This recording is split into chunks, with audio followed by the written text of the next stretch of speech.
Again, I want to, are we in quorum? I ask unanimous consent the quorum be dispensed Without with. objection. Before I begin, I want to express deep sympathy for the families of the victims of the shooting yesterday in Jersey City, which left one fallen police officer, Detective Seals, and several bystanders as victims. My heart goes out to their friends and family today. Local and federal law enforcement must investigate quickly and professionally so we can implement the best responses. We're not sure yet if this was motivated by hate or if it was criminal in nature, but whatever the answers, rest assured the response must be swift, sure, and strong. Now on impeachment. Yesterday, the House Judiciary Committee announced 2 articles of impeachment against the President of the United States. The articles allege that President Trump abused the office of the presidency by soliciting the interference of a foreign power in our elections to benefit himself personally. They also allege the President obstructed Congress in the investigation of these matters. The President has had every chance to defend himself against these allegations. He has had every chance to rebut the specific evidence that was presented in the House. If there's information or a witness who the White House believes can provide exculpatory evidence in defense of the President, nothing is stopping them from testifying under oath. But if the President is so innocent, if this is a mere witch hunt, then why isn't he answering the specific charges? Why is he blocking witnesses from testifying who would have direct knowledge of these facts? The House has made an extremely strong case. The burden now lies on the President to rebut it if he can. And what most Americans, the majority of Americans, are saying is the fact that he refuses to produce rebutting evidence, the fact that he blocks witnesses from testifying, the fact that he won't let documents come forward may well indicate that he did everything alleged in the House proceedings. To talk about things that are unrelated to the charges against the President have nothing to do with what happened here. The President merely declaims his innocence. If he has nothing to hide, he should have nothing to fear from handing over documents or allowing witnesses to testify. So their silence, the silence imposed by the White House on top officials with knowledge of these dealings, speaks volumes. And what does the President, the White House, and their congressional allies here in the Senate and the House try to do? Instead of defending the President with facts, the White House, the President himself, congressional Republicans employ one fringe conspiracy theory after the next to explain away the President's conduct, even though they have nothing to do with the specific charges against the President. Here in the Senate, unfortunately, we have several members on the other side of the aisle who are forming their own conspiracy caucus. Any conspiracy theory pulled out of the air by known cranks, then broadcast on Fox News, which shows an all-too willingness to broadcast this stuff, is then picked up here as a diversion. Why do they want to divert? Is it because they know the facts can't be answered? For the past few weeks, certain Republican senators have repeated the fiction invented by Putin's intelligence services that Ukraine, not Putin, interfered in the 2016 election. They are mouthing Putin's propaganda. The Republican Party used to be anti-Russian, anti-Putin, anti-communist. But now all of a sudden, because President Trump has created so many different diversions, because he seems to go along with what Putin wants, these Republicans have become Putin mouthpieces when it comes to these conspiracy theories. Today, an example. The chairman of the Senate Judiciary Committee is holding a hearing on the report issued this week by the Department of Justice Inspector General, which found no evidence of a political motive for the FBI investigation into the Trump campaign. The deputy counsel of the FBI said there was an obligation to investigate once, not by anyone's design, once they heard these allegations that came from a credible source. What will the Judiciary Chairman do? Will he focus on the central finding of the IG report? I suspect not. I suspect Republicans on that committee instead will take every opportunity to contort the facts to further the president's baseless claim the FBI was out to get him. So many people accused of crimes and wrongdoing, instead of addressing the issue when they know they're guilty, blame the prosecutor. That is not what our system of justice is about.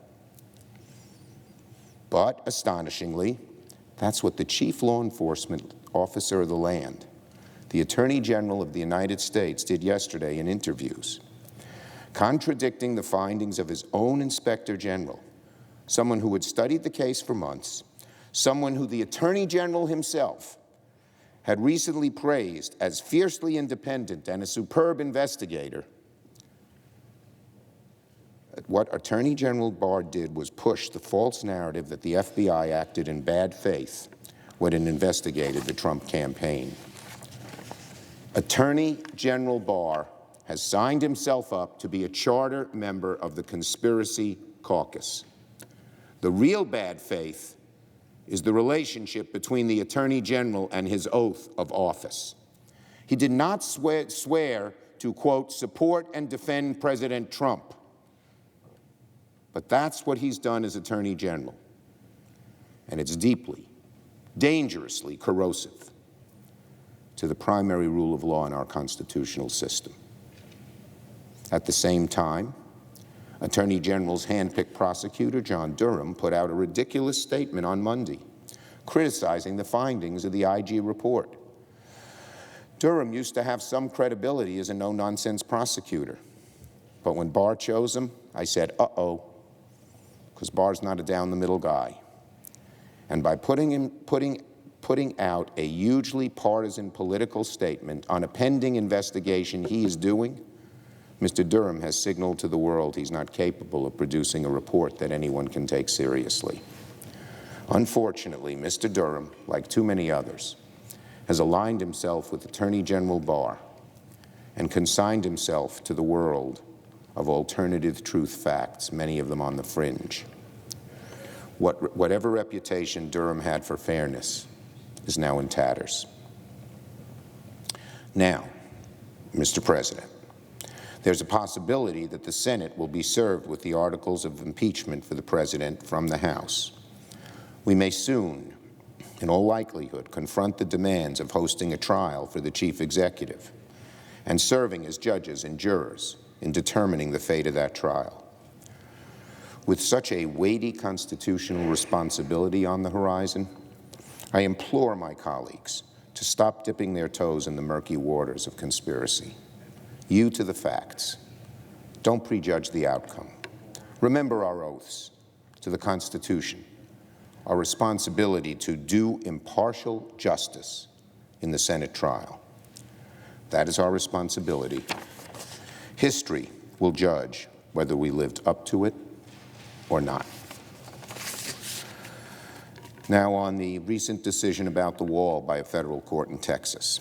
Yesterday, a federal court in Texas issued a nationwide injunction blocking the Trump administration from using military construction funding to build his wall.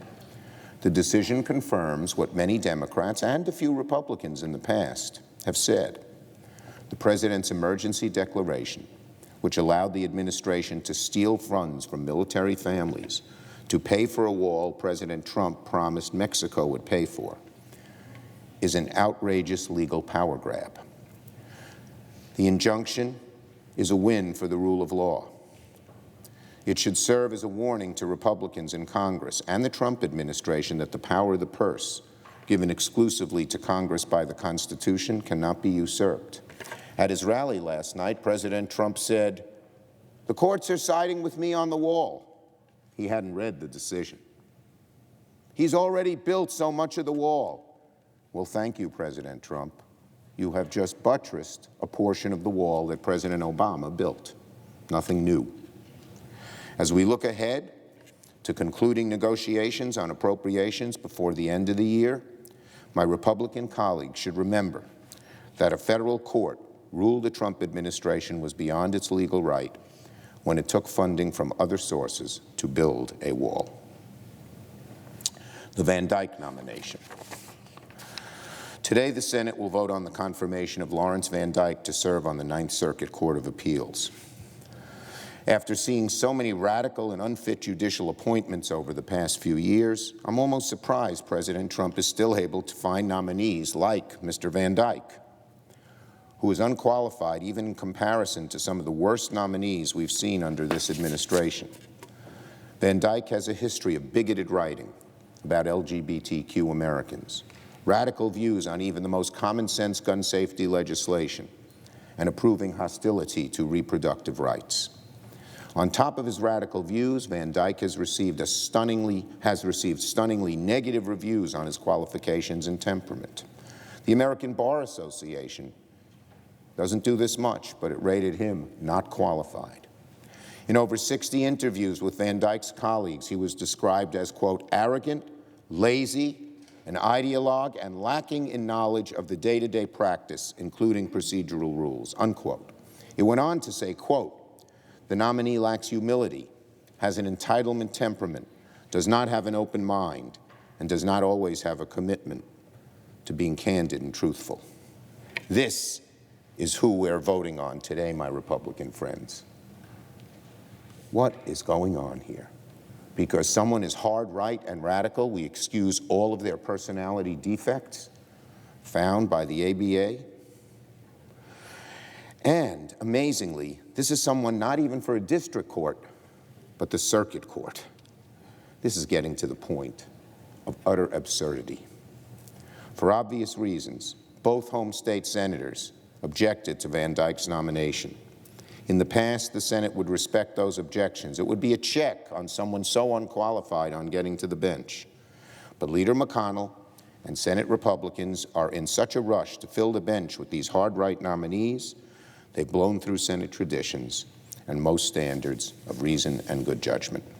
Please reject this nominee. He is so unqualified. He's a low human being, at least according to all of this, and he'll have a lifetime appointment on a circuit bench. That would indicate the decline of America. One more indication, unfortunately, propagated by this administration. Finally, in a week or so, it'll be 2 years since Republicans jammed through a massive tax cut for corporations and the mega wealthy on a party line vote. 2 years later, it's worth looking back on the promises Republicans made when selling this to the American people. At the time, the president said the bill would be, quote, a middle-class miracle. The administration promised Americans would get a $4,000 raise.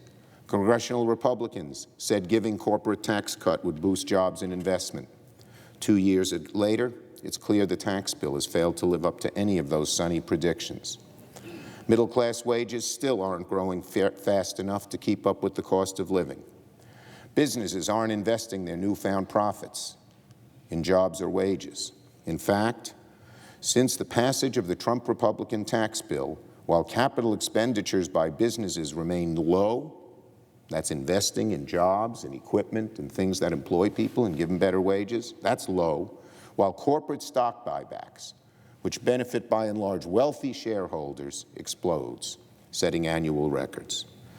Last year alone, $1 trillion, over $1 trillion was spent on stock buybacks, while millions of middle-class Americans didn't see enough improvement in their quality of life. So, as many Democrats, including myself, predicted 2 years after its passage, the Republican tax bill has overwhelmingly benefited shareholders and corporate executives, not workers and their families. America will remember that as we head into an election year. I yield the floor.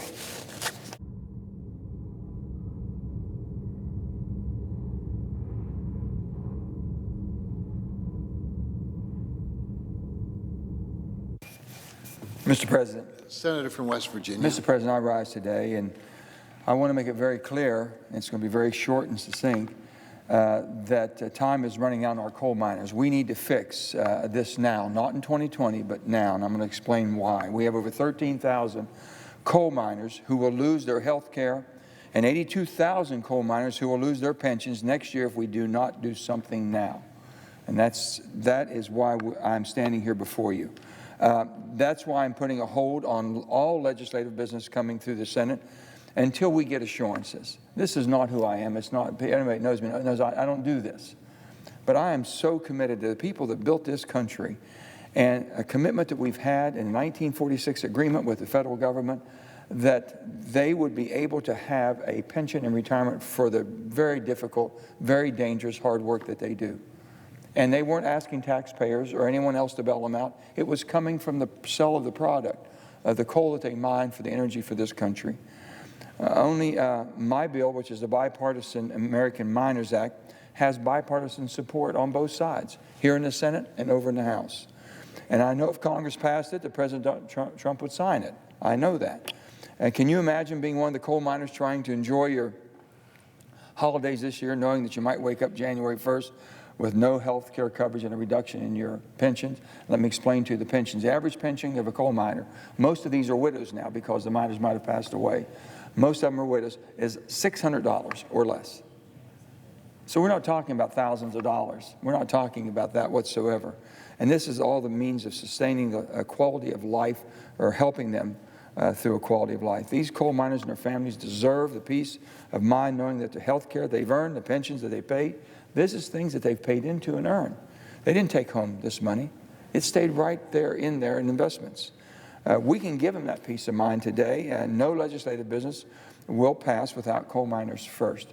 I reluctantly say that. We might be here through Christmas, we might be here through New Year's, but I'll do and make whatever sacrifice I can for the people that made the sacrifice for us.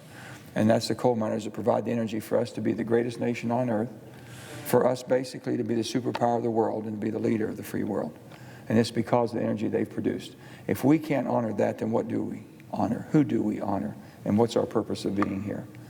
So I ask that each one of my colleagues, please talk to all of our leaders. Let's come together sensibly. Let's make sure this is on the package we put together. And we'll continue business, and we'll be able to go home and enjoy the holidays the same as they should be able to enjoy the holidays. Us going home and them not being able to enjoy it is not who we are, and it's not the American dream, and it's not who we are as Americans. Mr. President, I yield the floor.